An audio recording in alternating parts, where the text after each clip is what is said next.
আসসালামু আলাইকুম। আপনার বাসায় কেউ কি হাঁটা স্লো হয়ে গিয়েছে?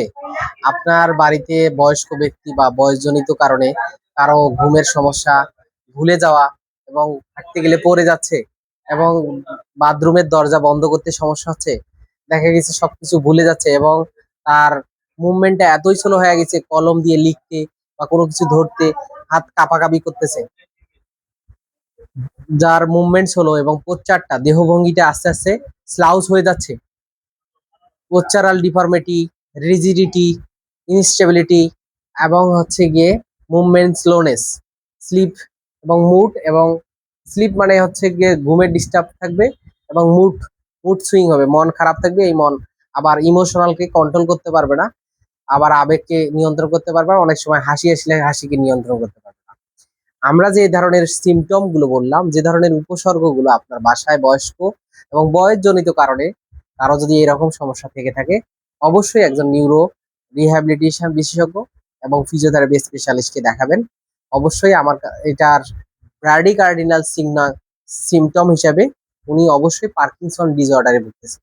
পার্কিনসন একটি রোগ, সেটি হচ্ছে ব্রেনের নিউরো ডিজেনারেটিভ ডিসঅর্ডার, অর্থাৎ ব্রেনের মধ্যে আমাদের যে কেমিক্যাল মিডিয়েটর গুলো আছে, ডোপামিন, সেরোটোনিন, এক্সোটোনিন, রিল্যাক্সিন, এই ডোপামিন এবং সেরোটোনিন বা কোডোপা রিলেটেড যে কেমিক্যাল মিডিয়েটর গুলো এবং হাইপোথ্যালামাসের মধ্যে ব্রেনে যখন আপনার কমতে শুরু করবে, তখন আলটিমেটলি এই ধরনের উপসর্গগুলো শুরু হবে। আপনার আমি যে বললাম যে উপসর্গগুলো সেটি প্রকাশ পাবে।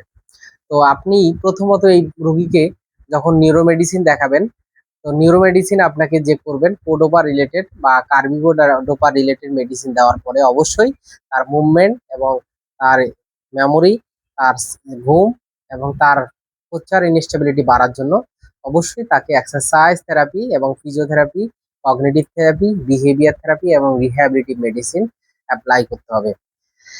একজন পার্কিনসন ডিজিজ কিন্তু একদিনে হয় না, তার অনেকগুলো হিস্টোরি আছে। তার ডিমেনশিয়া থাকতে পারে, তার হচ্ছে গিয়ে সিজোফেনিয়া থাকতে পারে, সাইকোলজিক্যাল ডিসঅর্ডার থাকতে পারে এবং লং টাইম যারা শিক্ষকতা করেন, বিশেষ করে প্রাইমারি স্কুলগুলোতে, তাদের মুভমেন্টে এবং সাইকোলজিক্যাল হিস্ট্রি করে লং টাইম ঘুম যখন হচ্ছে না, তাদের রিপিটেশন আসতেছে, তো অনেক কিছু ভুলে যাচ্ছেন আস্তে আস্তে, তখনই কিন্তু এই ধরনের ডিসঅর্ডার আসার সম্ভাবনা রয়েছে। তো আপনারা যারা অ্যাডোলেসেন্ট বা এই যারা বয়সে যারা আছেন, এখন প্র্যাকটিস করবেন রেগুলারলি ব্যায়াম করার জন্য। আর যদি আপনার পার্কিনসন ডিজিজ আপনার বাসায় থেকে থাকে, ফিজিওথেরাপিস্ট আপনাকে যেভাবে গ্রুপ থেরাপি ও বডির সব জয়েন্ট গুলো বিভিন্ন মুভমেন্টের মাধ্যমে অ্যাক্টিভ বা পেসিভ বা অ্যাসিলেটেড মুভমেন্ট, বিভিন্ন ধরনের থেরাপিউটিক ইন্টারভেনশনে একটা পার্কিনসন ডিসঅর্ডার পেশেন্টকে নরমাল এবং সুস্থর দিকে নিয়ে আসা সম্ভব। তাই আসুন, ফিজিওথেরাপি নিন এবং ফিজিওথেরাপি দিয়ে সুস্থ থাকুন। ধন্যবাদ সকলকে। আসসালামু আলাইকুম।